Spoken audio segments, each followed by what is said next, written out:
बैठे बैठे ज़िंदगी बर्बाद ना कीजिए, बैठे बैठे ज़िंदगी बर्बाद ना कीजिए। ज़िंदगी मिलती है कुछ कर दिखाने के लिए, रोके अगर आसमां भी हमारे रास्तों को तो तैयार हो जाइए आसमां को भी झुकाने के लिए।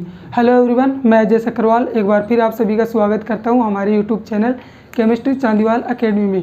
प्रीवियस वीडियो में हमने स्पेक्ट्रोस्कोपी के बेसिक फंडामेंटल्स के बारे में पढ़ा था। अगर इस वीडियो पर आप नए हो तो हमारे प्रीवियस वीडियो को ज़रूर देखें, उसका लिंक मैं डिस्क्रिप्शन बॉक्स में दे दूंगा, ठीक है। तो आज जो है अपन एनएमआर स्पेक्ट्रोस्कोपी को बिल्कुल डिटेल से पढ़ने जा रहे हैं। देखो, एनएमआर कोई ज़्यादा टफ टॉपिक नहीं है। इसमें क्या होता है कि अपन को इसके बेसिक्स के बारे में पता नहीं होता है, ये वर्क कैसे करता है इसके बारे में पता नहीं होता है, इसलिए अपन इसके बिल्कुल बेसिक से प्रिंसिपल्स को देखेंगे, ठीक है। एनएमआर क्या है बिल्कुल डिटेल से देखेंगे। NMR stands for nuclear magnetic resonance, ठीक है।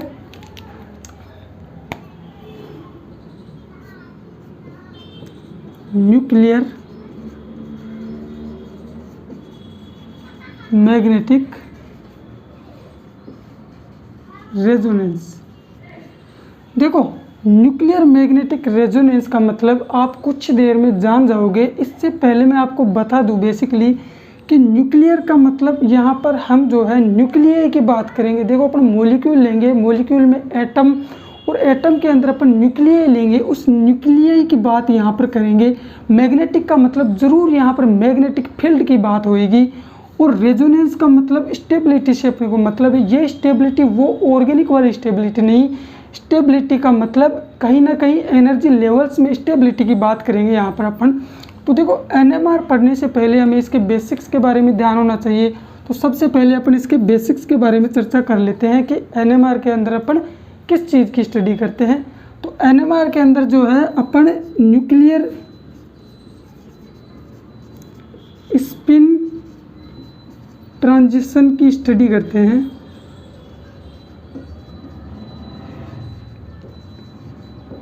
न्यूक्लियर स्पिन ट्रांजिशन की, ठीक है। न्यूक्लियर स्पिन ट्रांजिशन का मतलब अभी आप समझ जाओगे। इसके अलावा एनएमआर जो है, एनएमआर के अंदर ये क्वेश्चन पूछा गया है कि भाई कौन सी इलेक्ट्रोमैग्नेटिक रेडिएशन का यूज होता है एनएमआर के अंदर। तो या फिर रीजन मान लेते हैं अपन कि कौन से रीजन में एनएमआर की स्टडी की जाती है। तो एनएमआर की स्टडी जो है रेडियो वेव रीजन में की जाती है,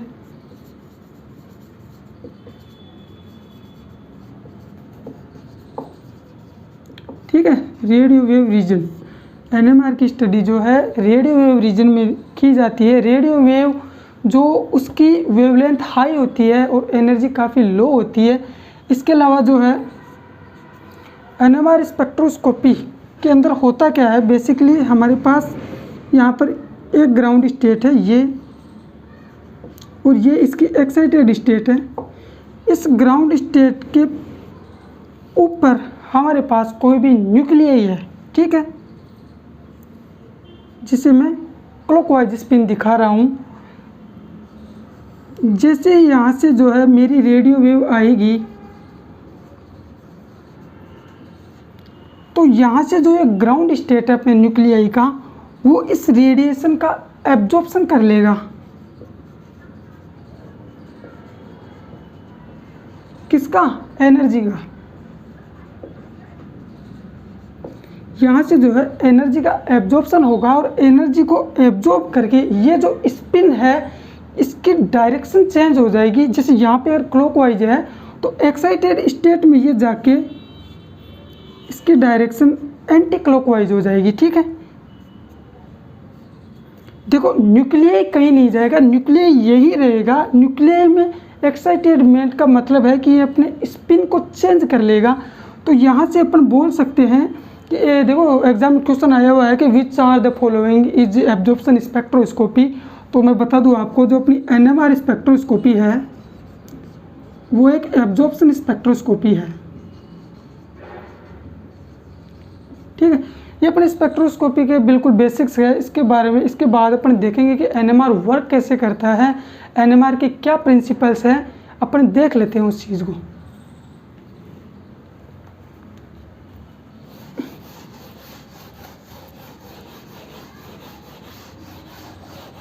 अभी देखते हैं अपन कि NMR वर्क कैसे करता है। प्रिंसिपल को समझने से पहले हमारे पास एक टर्म निकल के आती है, क्या? Nuclear spin quantum number. Nuclear spin quantum number, जिसे मैं क्या बोलता हूँ? आई।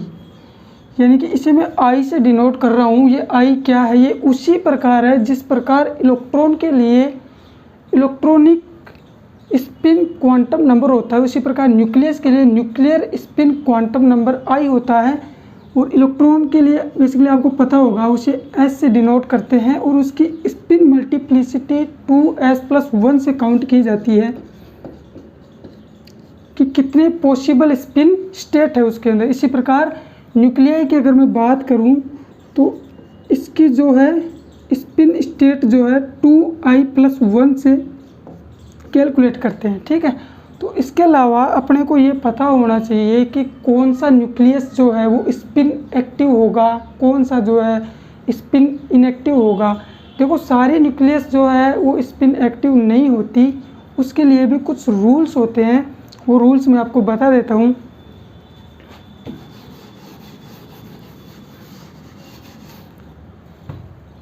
क्या होते हैं, जैसे कि अपने पास कोई भी न्यूक्लियस है, न्यूक्लियस के अंदर अपना एटॉमिक नंबर और मास नंबर दोनों अगर इवन है तो अपना जो है वो स्पिन एक्टिव होगा न्यूक्लियस। क्या? If mass number and atomic number both are even, ठीक है। अपने पास उसका जो है मास नंबर और एटॉमिक नंबर दोनों इवन होने चाहिए, तब क्या होगा, अपनी आई की वैल्यू जो है वो 0 के बराबर हो जाएगी, ठीक है। अगर आई की वैल्यू 0 के बराबर हो जाएगी, न्यूक्लियर स्पिन क्वांटम नंबर की वैल्यू अगर 0 के बराबर हो जाएगी, तो वो जो अपना न्यूक्लियाई है वो स्पिन इनएक्टिव होगा। और जो न्यूक्लियाई स्पिन इनएक्टिव होगा वो बेसिकली NMR इनएक्टिव होगा।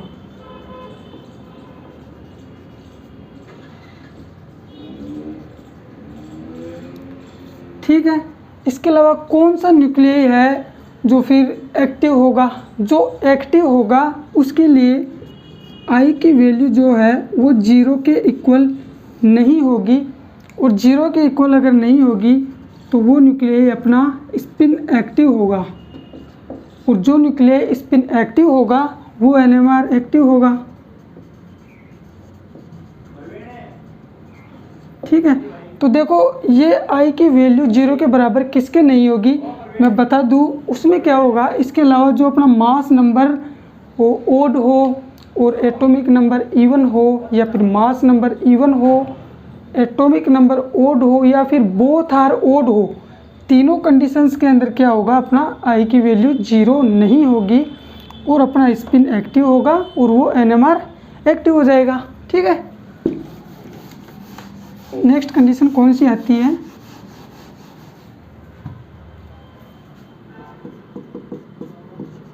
इफ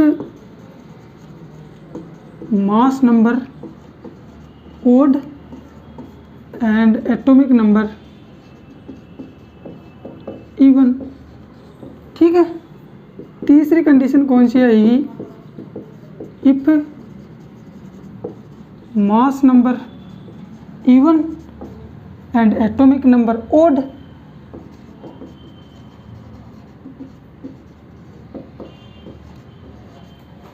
या फिर लास्ट मास नंबर और atomic number both are odd.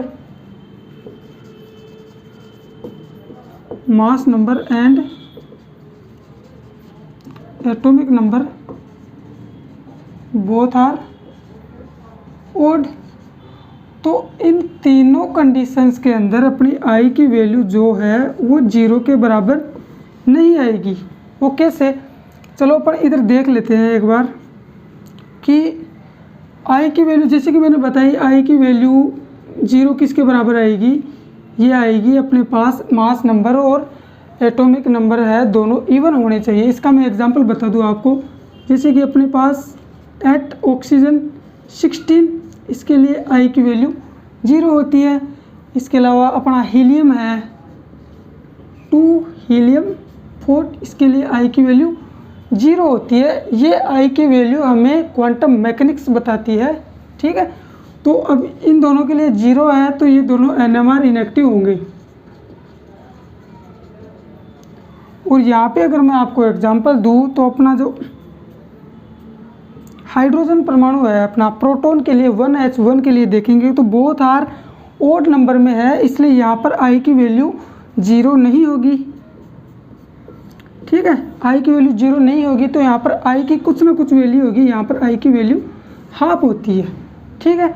तो अगर यहाँ पर अगर आई की वैल्यू हाफ है तो मैं इसकी न्यूक्लियर स्पिन मल्टीप्लिसिटी निकालूंगा, तो उसका फॉर्मूला क्या होता है भाई, 2i+1, ठीक है। तो ये आई की वैल्यू यहाँ पर अगर मैं पुट कर दूंगा 2 × 1/2+1, तो यहाँ से ये कट के इसके लिए 2 स्पिन मल्टीप्लिसिटी निकल के आएगी।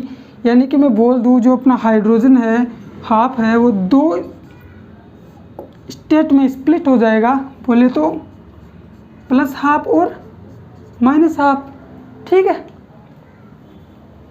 इसके आगे देखते हैं अपन, ये अपना हाइड्रोजन के लिए था।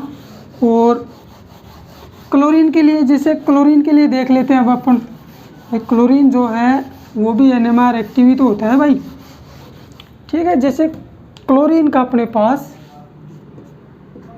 17 क्लोरीन 35, इसके लिए जो है वो आई की वैल्यू 3/2 होती है। और इसकी जो स्पिन मल्टीप्लिसिटी 2i+1 से अपन निकालेंगे तो वो कितनी आएगी भाई, 2 × 3/2+1, यहाँ से 2 से 2 कट, तो इसकी कितनी स्टेट है पॉसिबल, इसकी अलाउड पॉसिबल स्टेट 4 आई है। वो कौन कौन सी इधर बता देता हूँ मैं आपको। जैसे कि ये अपना क्लोरीन है, ठीक है। तो ये अपना -3/2,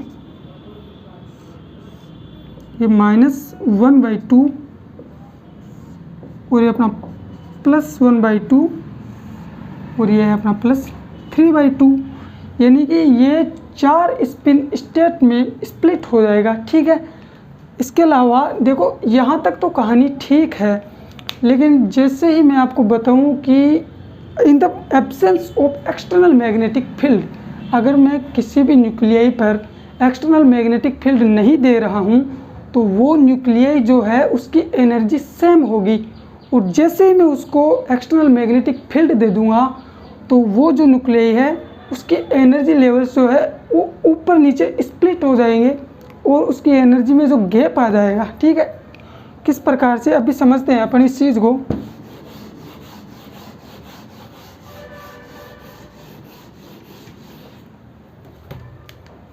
ठीक है, अपन 1H1 से समझ सकते हैं, प्रोटॉन के स्पिन ट्रांजिशन से समझ सकते हैं। जैसे कि मैं 1H1 का ट्रांजिशन करके आपको बताऊंगा। यहाँ से देखो ये जो मेरा न्यूक्लियाई है वो क्लॉकवाइज डायरेक्शन में मूव कर रहा है, तो इसे मैं बोल सकता हूँ +½ ठीक है। इसके अलावा ये न्यूक्लियाई है इसके जस्ट अपोजिट डायरेक्शन में एंटी क्लॉकवाइज मूव कर रहा है, इसको -½ बोल सकता हूँ मैं, ठीक है। देखो अब इसके मैग्नीट्यूड की जो डायरेक्शन है वो आप लोगों ने फिजिक्स में पढ़ा होगा कि वो जो राइट हैंड थंब जो लॉ है, जैसे कि इधर से इसकी मैग्नेटिक जो फील्ड है उसकी डायरेक्शन ये है, तो अपना ऊपर की तरफ मैग्नेटिक जो है ऊपर की तरफ होएगा अपना मैग्नेटिक फील्ड का मैग्नीट्यूड जो है, ठीक है। इसके अंदर जो है ये इस तरफ हो रही है तो नीचे की तरफ होएगा, सीधी सी बात है। तो मैं यहाँ पे इनकी डायरेक्शन ऐसे शो कर देता हूँ, ठीक है। तो in the absence of magnetic field, अगर मैं कोई भी एक्सटर्नल मैग्नेटिक फील्ड नहीं दे रहा हूँ तो ये जो है इनकी एनर्जी सेम होएगी, ये कोई सी भी डायरेक्शन में रोटेट कर सकता है, ठीक है। जैसे कि मैंने जो है वो प्रोटॉन के 20 न्यूक्लियाई लिए और एब्सेंस में एक्सटर्नल फील्ड की एब्सेंस में है जो 10 न्यूक्लियाई एक डायरेक्शन में घूमेंगे और 10 न्यूक्लियाई एक डायरेक्शन, मतलब सेम दोनों इक्वल एनर्जी के होंगे।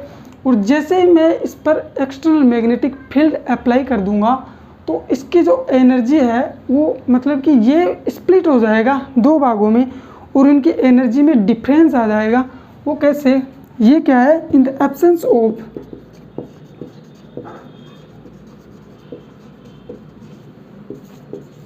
एक्सटर्नल मैग्नेटिक फील्ड,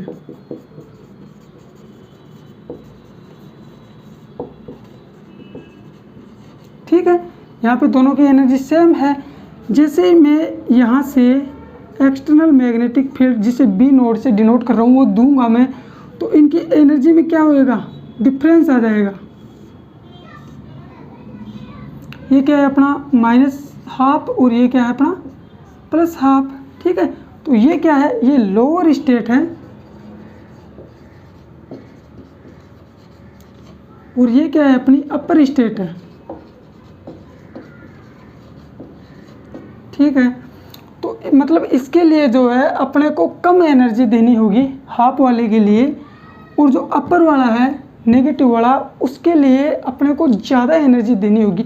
इस चीज़ को अपन बेसिकली ऐसे समझ सकते हैं कि अपने घर में जो पंखा होता है सीलिंग फैन, वो जैसे कि अब पंखा बंद है, मैं इस पर कोई भी एक्सटर्नल फील्ड अप्लाई नहीं कर रहा हूँ, ये बिल्कुल स्टेट अभी ऐसे के ऐसे रुका हुआ है, तो मैं इसको किसी भी डायरेक्शन में घुमा सकता हूँ, सेम एनर्जी देनी होगी, चाहे वो क्लॉकवाइज हो या फिर वो एंटी क्लॉकवाइज हो। इसके अपोजिट जैसे ही मैं इसको एक्सटर्नल फील्ड दे दूंगा तो ये एक फिक्स डायरेक्शन में रोटेट होना शुरू हो जाएगा। तो अगर मैं उसी डायरेक्शन में इसको रोटेट करूंगा तो मेरे को एनर्जी कम देनी होगी, अगर इसके विपरीत डायरेक्शन में इसको घुमाना चाहूँगा तो एनर्जी ज़्यादा देनी होगी। इसी प्रकार ये जो अपना एक्सटर्नल मैग्नेटिक फील्ड है, अगर इसी डायरेक्शन में इसको घुमाऊंगा ऊपर की तरफ +12 वाला जो है, तो इसमें लोअर एनर्जी होएगी, मतलब इसमें एनर्जी कम लगेगी, और जो नेगेटिव वाला है एक दूसरे को अपोज कर रहा है तो ऊपर स्टेट में चला जाएगा, इसको एनर्जी ज़्यादा देनी होगी। इसी प्रकार अपन इसको देख सकते हैं।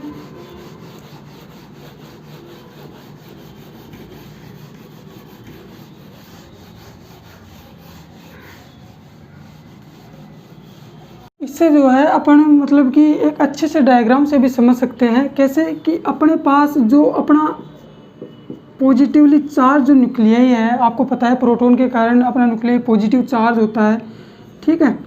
तो ये जो क्या है मतलब कि अपनी एक्सटर्नल मैग्नेटिक फील्ड की एब्सेंस के अंदर किसी भी डायरेक्शन में स्पिन कर सकता है।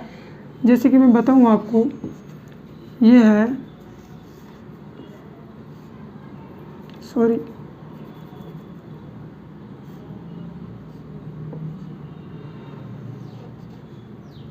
ठीक है,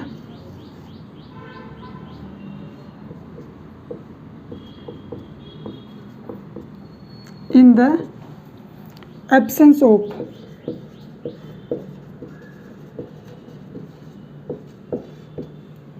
एक्सटर्नल फील्ड,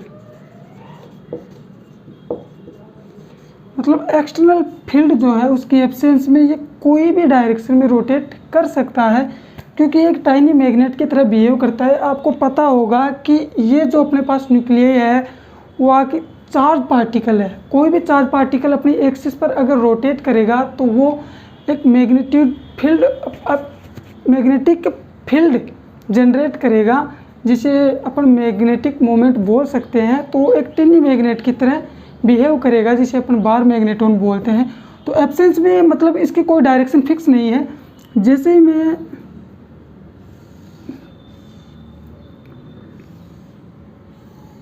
इसको इधर से एक्सटर्नल मैग्नेटिक फील्ड दूंगा, जिसे मैं बी नोड से डिनोट कर रहा हूँ, तो क्या है मतलब इसके जो स्पिन स्टेट है उनमें ट्रांजिशन हो जाएगा।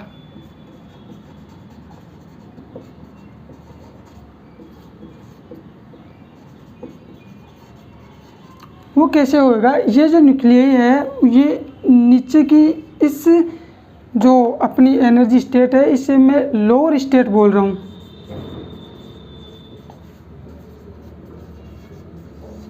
और ये अपनी अपर स्टेट है। तो ये जो लोअर स्टेट है ये अपना जो एक्सटर्नल मैग्नेटिक फील्ड है इसके अलाइन हो जाएंगे क्या, ये न्यूक्लियाई कैसे, इस डायरेक्शन में हो जाएंगे।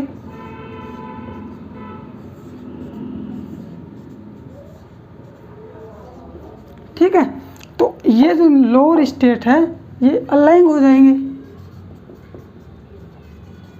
इसके अलावा जो अपर स्टेट है उसमें अपोजिट डायरेक्शन में अरेंज हो जाएंगे। कैसे, इस डायरेक्शन में अरेंज हो जाएंगे न्यूक्लियाई सभी।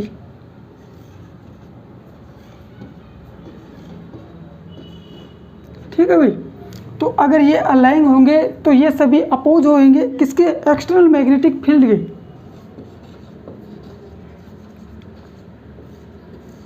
ठीक है, इसके अलावा ये जो न्यूक्लियाई सभी अलाइन न्यूक्लियाई है इनको एन अल्फा स्टेट से दर्शाया जाता है, जबकि इनको क्या एन बीटा स्टेट से दर्शाया जाता है। अब देखो भाई इनमें क्या होता है, अगर ये जो अपर स्टेट के न्यूक्लियाई है वो लोअर स्टेट के न्यूक्लियाई के स्पिन में अगर कन्वर्ट हो जाते हैं तो इसे अपन बोलते हैं रिलैक्सेशन। मैं बोल दूँ ऐसे कि ये एक्साइटेड स्टेट है, ये अपनी ग्राउंड स्टेट है, तो एक्साइटेड स्टेट से ग्राउंड स्टेट इसे अपन बोलते हैं रिलैक्सेशन। इसके अलावा अपनी ग्राउंड स्टेट से ये न्यूक्लियाई एक्साइटेड स्टेट में यानी विपरीत अपोजिट स्पिन में अरेंज हो जाते हैं, तो इसे रेजोनेंस बोलते हैं अपन। Ground state to excited state, इसे क्या बोलते हैं, रेजोनेंस। और एक बहुत अच्छा टर्म जो आपने सुना होगा जिसे अपन फ्लिपिंग बोलते हैं, इन दोनों जो प्रोसेस है इन दोनों प्रोसेस को मिला के उस प्रोसेस को फ्लिपिंग बोला जाता है। इधर लिख देता हूं मैं, क्या, रेजोनेंस प्लस रिलैक्सेशन, इन दोनों स्टेट्स को मिला के क्या बोलते हैं, फ्लिपिंग।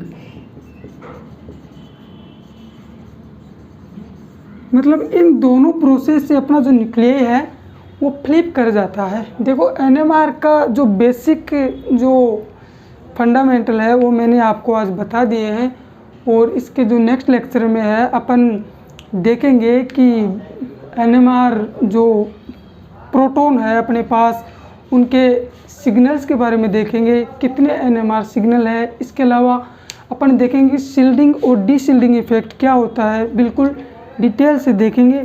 तो आज के लिए इतना काफ़ी है। अगर ये वीडियो आपको अच्छा लगा हो तो वीडियो को लाइक करना, हमारे चैनल को सब्सक्राइब करना और शेयर करना। धन्यवाद।